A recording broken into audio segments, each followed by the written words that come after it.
desisyon, order ng pre-trial chamber tungkol dun sa sinumpite ng mga abogado ni Tatay Digong para mag-inhibit yung dalawang huwes sa pre-trial chamber 1 na nauna nang nagdesisyon na dapat ituloy ang preliminary investigation sa kaso ni Tatay Digong. No? Maalala ninyo na bago nagkaroon ng order ang korte na ino-authorize yung preliminary investigation, kinakailangan na mag-apply muna yung prosecutor sa pre-trial chamber. At matapos mag-apply ang prosecutor sa pre-trial chamber to conduct a preliminary examination, inimbita ang Pilipinas na magsumite ng kanyang mga comments at ang Pilipinas nga ay tumutol pero ang pagbase ng tutol nila ay yung complementarity principle na bukas ang mga hukuman natin at halos wala namang sinabi tungkol dun sa jurisdiction. Yung jurisdiction na sinasabi natin ito po yung nagsimula ang preliminary investigation matapos ang 2 taon, matapos tayo mag-deposit ng instrument of withdrawal at sabi dun sa kaso ng Burundi, dapat kung magtutuloy ang preliminary investigation, ito'y dapat mangyari sa loob ng 1 taon lamang matapos na mag-deposit ng instrument of withdrawal. Now, nung Mayo 1, ika-50 araw ng pagkakaaresto ni Tatay Digong, sa wakas nga po ay nagsumite ang mga abogado ni Tatay Digong ng challenge dun sa jurisdiction ng hukuman base dun sa sinasabi natin no, na too late na yung preliminary investigation na hiningi nila dahil ito'y nasa 2nd taon na. At matapos sila magsampa nga ng jurisdictional challenge na parang motion to dismiss sa ating sistema ng batas, ay humingi rin sila ng inhibition dun sa issue ng jurisdiction dun sa 2 west na babae na sumapi dun sa naunang desisyon na patuluyin ang preliminary investigation. Kasi nga po, since sila ay nagdesisyon na hindi dapat itigil ang preliminary investigation na dahil meron pang jurisdiction ng hukuman, natural ang magiging desisyon ng 2 babaeng huwes na yan ay baka isustain na yung nauna nilang desisyon na walang jurisdiction ng korte. Binasura po ng korte yung motion ng mga abogado ni Tatay Digong na mag-inhibit yung 2 huwes. Pero ang dahilan naman po, kasi ang hiningi nila, yung presidente, before the president na dapat mag-inhibit yung 2 huwes.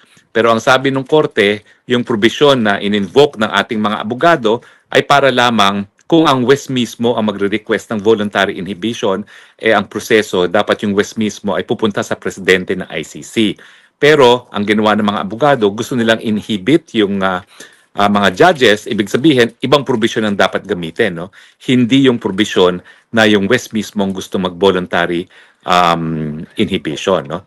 Ibig sabihin, kapag ang judge mismo ay gusto mag-voluntary inhibition, kinakailangan magbigay alam siya at ipagbigay alam sa presidente at humingi ng go signal sa presidente ng hukuman, parang chief justice ng hukuman.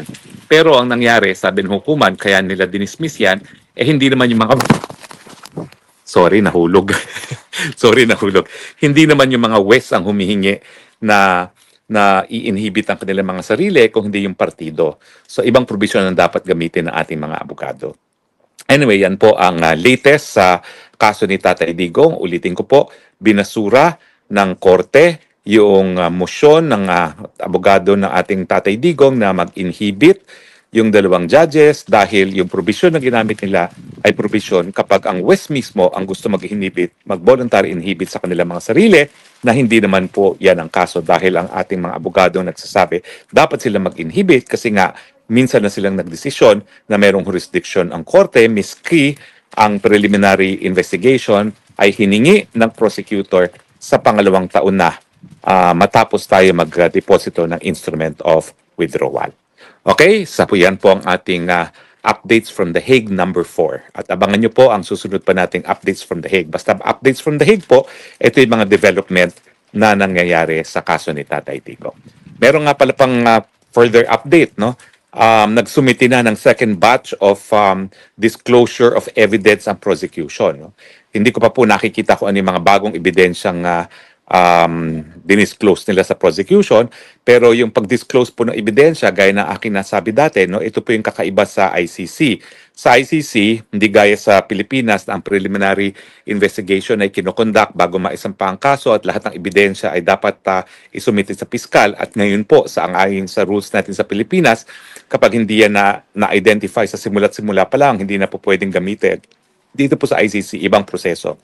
ang proseso ay prosecution lamang ang magpapakita ng ebidensya sa hukuman at kung merong reasonable basis na mag-issue ng warrant of arrest, doon sila mag-issue ng warrant of arrest. Now, yung finding na merong probable cause, dyan pa lang po ipapasok yan sa confirmation of charges na mangyayari po sa Setyembre. Pero bago dumating ang Setyembre, duty bound po ang prosecution na i-disclose ang kanilang mga ebidensya. Sa akin nga po, sinasabi ko na dati na parang dehado ang akusado dyan kasi meanwhile, nakakulong na siya, hindi pa niya alam kung ano yung mga ebidensya laban sa kanya. No? Tanggapin natin o hindi, ang pagkakakulong, miski hindi ka pa convicted at hindi ka naman binibigyan ng provisional liberty, ay isang pamamaraan din ng parusa. So, dehado yung akusado kasi napaparusahan na siya, miski wala pa namang kahit anong ebidensya na na-disclose sa kanya. Pero yan po talaga nakasaad sa Rome Statute at yan po talaga ang sistema sa ibang bansa, hindi lang po sa Europa, kundi pati na rin sa Amerika, no? Kung saan isang grand jury naman o yung mga ordinaryong mamamayan ay tatawagin ng prosecutor at tatanungin kung mayroong probable cause. At magugulat na lang akusado dahil matapos ang grand jury, magdidesisyon ng grand jury kung mayroong probable cause. No? Pero kulong ka muna bago malaman kung ano yung ebidensya laban sa'yo. No? Ganyan yung sistema ng mga kaputian na nakasanayan nila. No? Sa atin, hindi ganyan talaga. No? Pero wala tayong magagawa. Ganyan talaga yung nakasaad na procedure. Sa akin, ang sinabi ko na nga, advantage niyan, yung pangangalap ng ebidensya, obligasyon ng prosecution kasama mga pulis. Ibig sabihin, ang biktima, biktima lang. Ang kakalap ng ebidensya, gobyerno. Ang maganda naman sa atin, every step of the way, bago pa makarating sa hukuman, alam na kung ano yung ebidensya. Ang disadvantage ng sistema natin, kung walang pambayad ng abogado, yung complainant, di kawawa siya, no? Dahil mabuti sana kung ang pulis ang magsasampa ng kaso, pero maraming beses, pati yung pulis, palpaka-investigasyon, hindi tumatayo, no? Kaya maraming kaso ang hindi nasusustena ng fiscal man lang dahil mali yung ebidensya ginagamit ng mga pulis, no? So, meron pala talagang mga plus and minuses, yung ganyan na tinatawag nating inquisitorial system na ginagamit ng ICC. So, yan po yung dalawang updates natin. No? Binasura yung pag-inhibit dun sa dalawang huwes na nauna nang nagsabi na merong jurisdiction ng hukuma dahil nga po ang sinubitin natin ay parang motion dismiss on the basis of lack of jurisdiction at nagkaroon na po ng second batch of disclosure of evidence. Ang isang pula ko pa dyan, hanggang ngayon marami pong redacted. Bakit naman sinasabi na kung ano yung basehan ng pag-issue ng warrant of arrest at sinasabi na sa hukuman na merong probable cause, bakit may mga ebidensya hindi pa rin pinagbibigay alam sa akusado? Diba? Parang hindi naman patas yun. Nakakulong ka na, tapos kinakailangan pang labanan na walang probable cause, and yet, hindi pa lahat ng ebidensya ay publicly disclosed, no, sa akusado mismo. Okay? So ito pong pang-apat nating report from The Hague. At huwag po kayo mag-alala kapag mayroong mga developments pa sa kaso, i-report din po natin yan sa susunod na report from The Hague.